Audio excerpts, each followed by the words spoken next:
Apprenti chimiste, bonjour. Dans cette vidéo, nous allons voir comment calculer une variation d'enthalpie due à une réaction chimique. Alors, quand on effectue une réaction chimique, on rompt des liaisons, on crée des liaisons, je peux éventuellement avoir des changements d'état. Tout ça fait que une équation de réaction s'accompagne d'une variation d'enthalpie. Le but, dans certains problèmes, c'est de calculer la variation d'enthalpie due à la réaction chimique.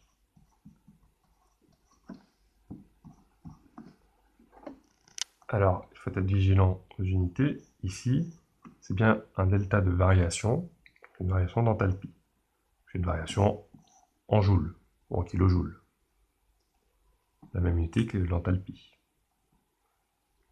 Et la relation qu'on va utiliser, c'est que la variation d'enthalpie due à la réaction, ou associée à la réaction, c'est l'enthalpie standard de réaction fois l'avancement. L'avancement final, si on veut calculer la variation globalement due à la réaction. Et là, il faut être vigilant parce que le delta R ici, le delta n'est pas un delta de variation. Ceci est l'enthalpie standard de réaction, et c'est généralement fourni en kilojoules par mol. Donc on va généralement obtenir des kilojoules à la fin, puisque l'avancement, lui, est en mol.